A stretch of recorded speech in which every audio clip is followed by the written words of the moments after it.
शुरुआत सबसे पहले काका जी आपके साथ कर रही हूं, क्योंकि जो सड़कों पर नजर आ रहा है मनोज जी, जो सड़कों पर नजर आ रहा है, मानेंगे नहीं, देश के संविधान को मानेंगे नहीं, ऐसे वाले प्रदर्शन अब सड़कों पर हो रहे हैं वक्फ के नाम पर। इनके खिलाफ बोलना होगा। आज क्या मनोज सिंह काका बोलेंगे ऐसे प्रदर्शन के खिलाफ?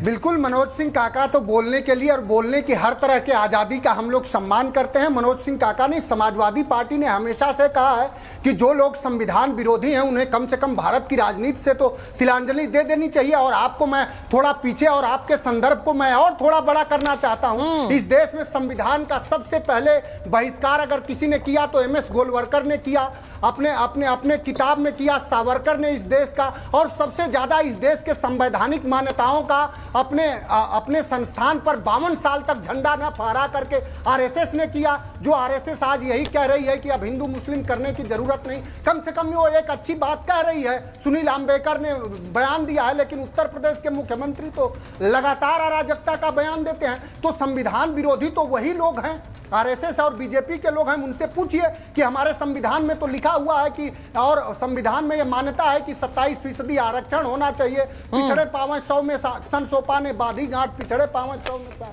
तो इन सब संवैधानिक मान्यताओं को कौन कुचल रहा है? भारतीय जनता पार्टी कुचल रही है। तो उससे सवाल करिए। आपका ठीक सवाल है कि जो लोग संविधान को ना माने उनके खिलाफ कार्रवाई होनी चाहिए। क्या RSS ने जो संविधान के मान्यताओं और मूल्यों को 52 साल तक नहीं माना, उस RSS के खिलाफ भारतीय जनता पार्टी की सरकार, नरेंद्र मोदी की सरकार कोई कार्रवाई करेगी? आप ये कह रहे हैं पर एक समय में हमारे देश के प्रथम गृह मंत्री ने रोक लगा दिया था, बैन कर दिया था, उस पर कोई कार्रवाई होगी? ये तो सवाल आप ही से है। ठीक सवाल पूछा आपने। ठीक है, बिल्कुल ठीक सवाल पूछा। कह रहे हैं मनोज सिंह काका आपका सर्टिफिकेट पहले ही मिल गया है। डिबेट की शुरुआत में मैं एक बार मनोज जी ये जरूर पूछूंगी आपसे, क्योंकि मुझे लगता है बड़े बड़े राजनीतिक दलों का बहुत बड़ी जिम्मेदारी है। जो राहुल गांधी का बयान आ रहा है मनोज जी, मैं जरा आपको सुनवा देती हूँ, फिर मैं अजय जी के पास भी जाऊंगी। जरा सुनिए ये क्या कह रहे हैं वो। वक्फ कानून पर राहुल गांधी ने बयान जो दिया है, वो कह रहे हैं ये बिल धर्म की स्वतंत्रता पर आक्रमण है और सभी अल्पसंख्यकों की जमीन पर कब्जा होने वाला है। यह बयान देश में लीडर ऑफ ऑपोजिशन पार्टी दे रहे हैं। इसको जरा गौर से सुनिए। वो कह रहे हैं कि अल्पसंख्यकों की जमीन पर कब्जा होगा। अब राहुल गांधी का ये बयान आया है, मैं इसी पर जरा ब्रेकिंग को स्क्रीन पर रखेंगे आप। मैं अजय आलोक जी के पास जा रही हूं। अजय जी, ये मिस इन्फॉर्मेशन का जाल बन गया है। वो कह रहे हैं अल्पसंख्यकों की जमीन पर कब्जा होने वाला है। आप इसे कैसे तोड़ेंगे? मनोज सिंह काका यहां बैठकर कह रहे हैं संविधान का पालन आप नहीं करते, तो दूसरों को क्या बता रहे हैं? देखिए, ऐसा है ना कि मनोज सिंह काका शायद भूल गए, थोड़ा सा याद दिला देता हूं कि इसी संविधान की हत्या जब इमरजेंसी लगा के की गई थी, तो इनके जो दिवंगत नेता मुलायम सिंह यादव जी थे, उनको लाठी लाठी कांग्रेस ने पिटवाया था, जिसके गोद में आज बैठ के ये संविधान चिल्ला रहे हैं। अजीब हालत है भाई। खुलेआम मुर्शिदाबाद में बोल रहे हैं हम मुस्लिम हैं, ये हमारे धर्म का उल्लंघन है। खुलेआम all India Muslim personal law board बोल रहा है कि हम बैठक बुलाएंगे। आज बैठक हुई है महाराष्ट्र में, हम लोगों ने लगातार इमरजेंसी कि हम बिल्कुल हर रास्ता अपनाएंगे, हम कोर्ट का भी रास्ता अपनाएंगे, हमारे पास और भी रास्ते हैं। कौन सा रास्ता है और भाई? कोर्ट का रास्ता के अलावा और कौन सा रास्ता है इस देश में? ये संविधान मानने वाली बात हो गई। हम मुस्लिम हैं तो ठीक है, आप मुस्लिम हैं। हम क्रिश्चियन हैं तो हम क्रिश्चियन हैं, तो बहुत अच्छा आप क्रिश्चियन हैं। हम सिख हैं तो सिख हैं, बहुत अच्छा आप सिख हैं। लेकिन हम हिंदू हैं तो हम सेकुलर हैं। क्या मनोज जी, हिंदुओं की ऐसी बात करना शोभा देता है क्या? मुर्शिदाबाद की हिस्ट्री और ज्योग्राफी और डेमोग्राफी समझिए। देश के 640 जिलों में 9वां सबसे पॉपुलस राज्य है, 9वां। 78 लाख की आबादी है, 5543 स्क्वायर किलोमीटर है। बांग्लादेश से लगी हुई सीमा है, भर गए हैं बांग्लादेशी।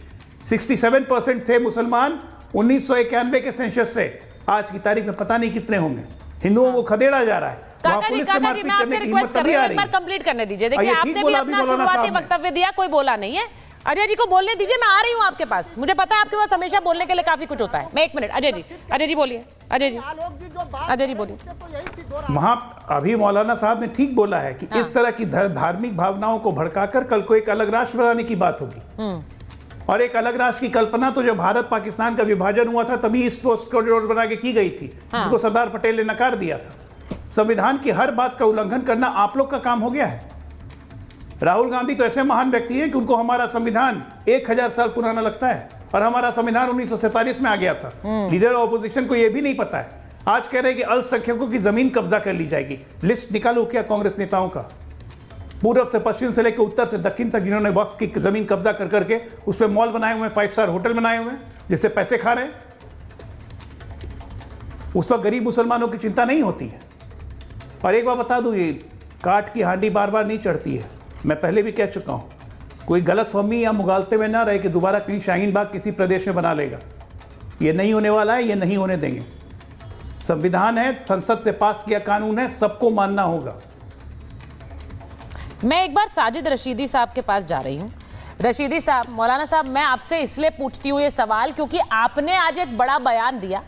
आपने कहा, और मैं चाहती हूँ मेरे दर्शक भी जरा सुने, मौलाना साहब आज ये कह रहे थे कि कैसे एक साजिश हो रही है आग लगाने वाली, और वो आग लगाने वाली ऐसी साजिश है वक्फ के नाम पर कि आने वाले समय में एक और देश की मांग हो सकती है।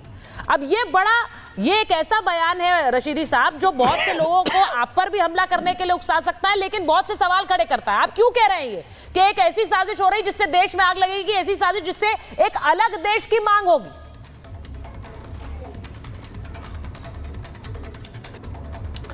देखिए सुचारिता जी, बंगाल में एक बयान आया, सिद्दीकुल्लाह चौधरी ने कहा कि अगर मुसलमानों के खिलाफ बिल आएगा तो क्या मुसलमान सड़कों पर नहीं उतरेंगे?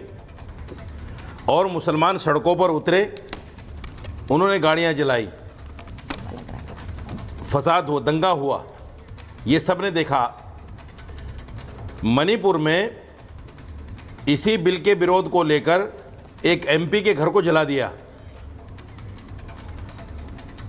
असदुद्दीन ओवैसी साहब एक बयान दे रहे हैं, मुसलमानों उठो, ये उठने का वक्त है। हाँ। तुम्हारी मस्जिदों के खिलाफ साजिश हो रही है।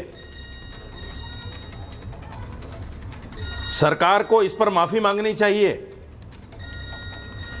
और ये बिल को फाड़ देते हैं और पार्लियामेंट में बैठकर रोते हैं। ये इस तरह के दृश्य हैं सुचारिता जी, और इस तरह के बयान हैं कि कोई भी मुसलमान जिसके दिल में ईमान होगा वो जागेगा, उठेगा और कहेगा कि एकमात्र मुसलमान नेता है असदुद्दीन ओवैसी जो आज हमें ललकार रहा है, उसकी ललकार पर हमें उठना चाहिए। और क्या कुछ हो सकता है ये तो आने वाला वक्त बताएगा। ये सब राजनीति है और इनकी चाल है। मैं इसलिए कह रहा हूं कि जानबूझकर मुसलमानों को भड़काकर मुसलमानों का नेता अपने आप को घोषित करने की कोशिश कर रहे हैं। और ये वक्त दूर नहीं है, मैं बिल्कुल आपसे कह रहा हूं, आप इसको लिख लीजिए। कुछ ही वक्त में असदुद्दीन ओवैसी इस बात का ऐलान करेंगे कि अब हिंदुस्तान में मुसलमानों का रहना दोभर हो गया है। मुसलमानों की मस्जिदें सेफ नहीं है, मदरसे सेफ नहीं, मुसलमान सेफ नहीं है। सही बात। इसलिए अब हमें मुल्क अलग ले लेना चाहिए। आप देख लीजिएगा, नहीं ये इस तरह के बयान शुरू हो गए हैं और ये आने वाले वक्त में हो जाएगा। देखिए, मैं चाहती हूं काका जी, आपने ये बयान सुना मौलाना साहब का, वो क्या कह रहे हैं काका जी? वो ये कह रहे हैं कि ऐसे बयानों के बाद क्या होगा वो देश के सियासतदानों को समझना चाहिए। जो ना समझे उन्हें हम क्या कहें।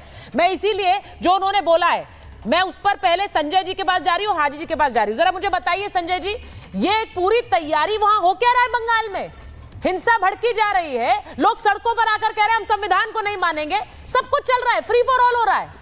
ममता बनर्जी कह रही वक्त कानून को हम लागू नहीं होने देंगे। हो क्या रहा है बंगाल में? या हम सवाल भी नहीं पूछ सकते हैं उनसे? देखिए, सबसे बड़े बात नहीं, सवाल के सवाल ही नहीं है। यहाँ पर बंगाल में जो चीज़ हो रहा है, अपना सबको अधिकार है अपने, मतलब जो अपने खिलाफ जब कुछ होता है तो उसको अधिकार में माना जाए तो वो अधिकार में वो एजिटेशन कर ही सकता है। एक नंबर बात। नंबर दो बात है, जो वाकफ बिल इतना सालों से याद नहीं है, अचानक 10 साल 11 साल के बाद में मोदी जी को याद है ये वाकफ बिल लेकर आना चाहिए। ये जमीन कोई क्या मतलब कोई होटल बना रहा है, कोई रेस्टोरेंट, उसको आइडेंटिफाई किया कि नहीं मालूम नहीं है।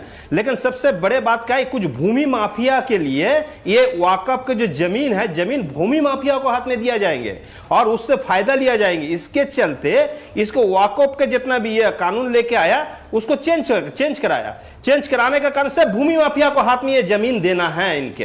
अच्छा एक चीज बताइए, इतना दिन देश तो मेरा खतरा में नहीं था। एक तो मतलब बहुत बड़ा वीर होता है, लिखित नामा देख के भाग के आता है, लेकिन वही जेल में अंडमान सेलुलर सेल में मुल्ला लिकायत अली वहां पर थे, वहां पर शहीद हो चुके हैं, इंदु भूषण राय वही से सेलुलर सेल में थे, वहां पर भी शहीद हो चुका है। मतलब ये जो बात हो रहा है यहाँ पर, सबसे बड़े बात जब मुद्दा हो रहा है, मैं कहना